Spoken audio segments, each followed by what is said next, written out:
జయం మూవీతో తెలుగు, తమిళ ఇండస్ట్రీలో స్టార్ హీరోయిన్‌గా ఓ రేంజ్ క్రేజ్ సంపాదించుకున్న సదా ఇప్పుడు ఒక్క సినిమా ఛాన్స్ కూడా దొరక్క బి గ్రేడ్ మూవీస్ చేసుకుంటూ, మరోవైపు చిన్న చిన్న టీవీ షోస్ జడ్జిగా వెళ్ళే పరిస్థితికి వచ్చింది. అయితే సదా ఉన్నట్టుండి ఇలా మూవీ ఆఫర్స్ లేక ఇండస్ట్రీకి దూరం కావడం వెనుక ఒక పెద్ద రీజనే ఉంది. మరి ఆ రీజన్ ఏంటి? సదాకు ఉన్నట్టుండి ఆఫర్స్ ఎందుకు తగ్గాయి? పెళ్ళై పిల్లలున్న హీరోని ఎందుకు పెళ్లి చేసుకోవాలనుకుంది? అప్పటి వరకు పద్ధతిగా ఉన్న సదా సడన్‌గా బి గ్రేడ్ మూవీస్‌లో ఇప్పటి వరకు పెళ్లి వద్దన్న సదా త్వరలో అతడిని పెళ్లి చేసుకోబోతుందా అనే విషయాలను ఈ వీడియోలో తెలుసుకుందాం. సదా అసలు పేరు వచ్చేసి సదా మొహమ్మద్ సయ్యద్. ఈమె 1984 ఫిబ్రవరి 17న మహారాష్ట్రలోని రత్నగిరిలో సయ్యద్ మొహమ్మద్ అంజు అనే దంపతులకు జన్మించింది. ఇక సదా తండ్రి ఓ ప్రైవేట్ హాస్పిటల్లో డాక్టర్గా పనిచేయగా, తల్లి గవర్నమెంట్ బ్యాంక్లో ఎంప్లాయీగా పనిచేసేది. సదా ఒక్కతే కూతురు కావడంతో ఇంట్లో బాగా గారాబంగా పెరిగింది. తనేమి అడిగినా తల్లిదండ్రులు కాదనకుండా ఇచ్చేవారు. ఇక సదా తన స్కూలింగ్ను రత్నగిరిలోని సాక్రెడ్ హార్ట్ కాన్వెంట్ స్కూల్లో కంప్లీట్ చేసింది. సదాకు క్లాసికల్ డాన్స్, వెస్ట్రన్ డాన్స్ అంటే బాగా ఇష్టముండడంతో ఆ డాన్స్లను నేర్చుకొని స్కూల్లో జరిగే ప్రోగ్రామ్స్లలో చేస్తూ ఉండేది. ఇక 10th తర్వాత అక్కడే ఇంటర్ కూడా పూర్తి చేసి, ఆ తర్వాత ముంబై కాలేజ్లో బీటెక్ కంప్లీట్ చేసింది. అయితే తన కాలేజీలో చదువుతున్న రోజుల్లో కూడా బాగా డాన్స్ పర్ఫార్మెన్స్ చేస్తూ ఉండేది సదా. పైగా తను చూడటానికి అందంగా కూడా ఉండడంతో తన ఫ్రెండ్స్, నీ దగ్గర చాలా టాలెంట్ ఉంది, నువ్వు మూవీస్లో హీరోయిన్గా ట్రై చేయొచ్చు కదా అని అనడంతో ఇక సదాకు కూడా మూవీస్లో నటించాలనే ఇంట్రెస్ట్ పెరిగింది. అలా బీటెక్ చేస్తున్న సమయంలోనే తను మూవీస్లో నటించాలనుకుంటున్న విషయం తన పేరెంట్స్కి చెప్పడంతో వాళ్ళు కూడా సదా ఇష్టాన్ని కాదనలేకపోయారు. అలా ముంబైలోని ఒక యాక్టింగ్ స్కూల్లో చేర్పించారు. దీంతో సదా కాలేజ్ వెళ్తూ మరోవైపు యాక్టింగ్ నేర్చుకుంటూ ఉండేది. కాస్త ఫ్రీ టైం దొరికినప్పుడల్లా అవకాశాల కోసం బాగా ట్రై చేస్తూ ఉండేది. కొన్ని ఫోటోషూట్స్ చేయించుకొని ఆఫీసుల దగ్గరికి వెళ్ళి తన ప్రొఫైల్ ఇస్తూ ఉండేది. కానీ వెళ్ళిన ప్రతి చోట కమిట్మెంట్స్ అడగడంతో సదా భయపడి వెనక్కి వచ్చేది. ఇక అదే సమయంలో తన తండ్రికి ట్రాన్స్ఫర్ అవ్వడంతో తల్లిదండ్రులు కూడా ముంబైకి రాగా, దీంతో అప్పటి నుండి సదా తను ఆఫర్స్ కోసం ఆఫీసులకు వెళ్ళిన ప్రతిసారి తన తల్లిదండ్రులను కూడా తీసుకెళ్లడంతో ఎవరు కూడా అవకాశాలు ఇచ్చేవాళ్ళే కాదు. అంటే పేరెంట్స్తో వచ్చిన అమ్మాయిని కమిట్మెంట్ అడగలేరు కాబట్టి అలా ఆమెను వచ్చిన దారినే పంపించేవారు. ఇక ఎక్కడ కూడా అవకాశాలు రాకపోవడంతో సదా చాలా బాధపడింది. కానీ కరెక్ట్గా అదే సమయంలో డైరెక్టర్ తేజ నువ్వు నేను మూవీ సక్సెస్ తర్వాత జయ్య మూవీని ప్లాన్ చేశాడు. ఇక ఈ మూవీలో కొత్త హీరోయిన్ కోసం ముంబై కోఆర్డినేటర్ని సంప్రదించగా ఆయన కొంతమంది అమ్మాయిల ఫొటోస్ను తేజకు పంపివ్వగా, అందులో సదా ఫోటో కూడా ఉండడంతో సదా లుక్స్ నచ్చిన డైరెక్టర్ తేజ సదాని పిలిపించుకొని ఆడిషన్స్ చేశాడు. దీంతో సదా తేజ ఇచ్చిన డైలాగ్స్ ఏమాత్రం భయపడకుండా చెప్పడం, అలాగే బాగా యాక్ట్ చేయడంతో తేజ తన జయం మూవీకి సదాను హీరోయిన్గా ఫిక్స్ చేశాడు. అలా బాలీవుడ్లో ట్రై చేస్తున్న సదా తెలుగు ఇండస్ట్రీ నుండి అవకాశం రావడంతో వెంటనే కాదనకుండా జయం మూవీకి ఓకే చెప్పేసింది. తర్వాత హైదరాబాద్కి వచ్చి ఈ మూవీ షూటింగ్ కంప్లీట్ చేసింది.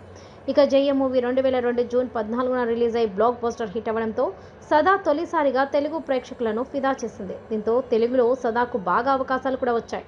అందులో ఒకటి నాగా, లీలా మహల్ సెంటర్ మూవీస్. ఈ రెండు మూవీస్తో పాటు తమిళంలో జయం రీమేక్ మూవీకి కూడా హీరోయిన్గా ఛాన్స్ రాగా ఈ మూవీతో తమిళ ఇండస్ట్రీలో కూడా అడుగుపెట్టింది.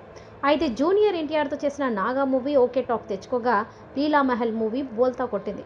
ఇక తమిళ్లో చేసిన జయం మూవీ మాత్రం బాగా హిట్ అయింది. ఈ క్రమంలో ఎదురే అనే మరో మూవీని ఛాన్స్ రాగా, అందులో మాధవన్ హీరోగా నటించాడు. అయితే ఈ మూవీ షూటింగ్ సమయంలో సదాకు మాధవన్ మధ్య పరిచయం కాస్త ప్రేమగా మారింది. దీంతో ఎవరికి తెలియకుండా ఈ జంట సీక్రెట్గా డేట్ చేయడం కూడా మొదలుపెట్టారు.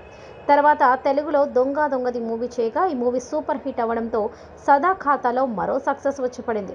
అలాగే కన్నడలో కూడా వరుస మూవీస్ రావడంతో అక్కడ కూడా పలు మూవీస్లో చేసి కొంత గుర్తింపు తెచ్చుకుంది సదా. ఇక డైరెక్టర్ తేజ అవునన్నా కాదన్న మూవీని ప్లాన్ చేయగా, ఇందులో కూడా సదాను హీరోయిన్గా పెట్టి తీయగా ఈ మూవీ అంతంత మాత్రమే ఆడింది. కానీ సదాకు మాత్రం క్రేజ్ అనేది పెరిగింది. దీంతో అదే సమయంలో అపరిచితుడు మూవీలో అవకాశం రాగా ఈ మూవీ కూడా బాగా హిట్ అయింది. ఆ తర్వాత తమిళంలో మాధవన్తో కలిసి మరో మూవీ చేసింది. అయితే తెలుగులో అపరిచితుడు మూవీ తర్వాత సదాకి హీరోయిన్గా ఛాన్సులు తగ్గి సెకండ్ హీరోయిన్గా సపోర్టింగ్ రోల్స్లో అవకాశాలు వచ్చాయి. అలా చుక్కల్లో చంద్రుడు, వీరభద్ర, శంకర్ దాదా జిందాబాద్ అనే మూవీస్ని చేసింది. కానీ ఈ మూవీస్ పెద్దగా గుర్తింపు ఇవ్వకపోవడంతో ఎవరు కూడా మళ్ళీ అవకాశాలు ఇవ్వలేదు. ఇక తెలుగులో ఛాన్సులు రాకపోవడంతో కన్నడ ఇండస్ట్రీకి వెళ్ళి అక్కడ సెటిల్ అయింది. నిజానికి సదాకు తెలుగులో అవకాశాలు రాకపోవడానికి రీజన్ ఒకటి ఉంది. మామూలుగా ఏ హీరోయిన్కి అయినా నెక్స్ట్ మూవీ ఛాన్స్ రావాలన్నా ప్రొడ్యూసర్స్, హీరోస్, డైరెక్టర్స్ల సపోర్ట్ అనేది ఉండాలి. అది మరో విధంగా. కానీ సదా అలా ఉండకపోయేసరికి ఆమెకి ఎవరు కూడా అవకాశాలు ఇవ్వలేరు. దీంతో అప్పటి వరకు టాప్లో ఉన్న సదా సినిమా కెరియర్ ఒకేసారి డౌన్ అయింది. అయితే సదా మాధవన్తో సీక్రెట్ లవ్ నడిపిస్తుండగా ఓసారి అతనితో ఉన్నప్పుడు మీడియా కంటబడి అందరి దృష్టిలో పడింది. అలాగే వీరిద్దరు కలిసి దిగిన పిక్స్ కూడా బాగా వైరల్గా మారాయి. ఇక అప్పటికే మాధవన్కు పెళ్ళై పిల్లలుండగా ఆ సమయంలో సదా మాధవన్ లవ్ మ్యాటర్ బయటకు రావడంతో మాధవన్ ఇంట్లో బాగా గొడవలు కూడా జరిగాయి. మరోవైపు మాధవన్తో డీప్ లవ్లో ఉన్న సదా మాధవన్తో అతని భార్యకు విడాకులు ఇచ్చి తనను పెళ్లి చేసుకోమని బలవంతంగా కూడా చేసింది. కానీ మాధవన్ డేట్ వరకు ఓకే, కానీ పెళ్లి వద్దనడంతో సదా తట్టుకోలేకపోయింది. ఇక పెళ్లి చేసుకున్నప్పుడు డేట్ ఎందుకని సదా బ్రేకప్ చెప్పుకొని అప్పటి నుండి మళ్ళీ లవ్ జోలికి వెళ్ళలేదు.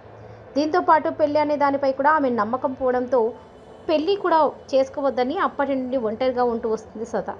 అయితే ఆ సమయంలో సదా తల్లికి క్యాన్సర్ రావడంతో తల్లిని చూసుకోవడం కోసం సదా ఇండస్ట్రీకి గుడ్ బై చెప్పింది. ఇక తన తల్లి కోసం హాస్పిటల్లో బాగా ఖర్చులు కావడంతో ఆర్థిక సమస్యలు ఎదురవడం వల్ల మళ్ళీ మూవీస్లో చేయాలనుకుంది. కానీ ఎవరు కూడా ఆమెకు అవకాశాలు ఇవ్వకపోవడంతో తప్పని పరిస్థితిలో డబ్బుల కోసం టార్చ్ లైట్ అనే బీ గ్రేడ్ మూవీ చేసింది. ఇక అప్పటి వరకు పద్ధతిగా కనిపించిన సదా ఈ మూవీలో బోల్డ్గా కనిపించడంతో అందరూ షాక్ అయ్యారు. అంతేకాదు, ఈ దెబ్బతో అప్పటి వరకున్న ఆమె ఇమేజ్ మొత్తం పోయింది.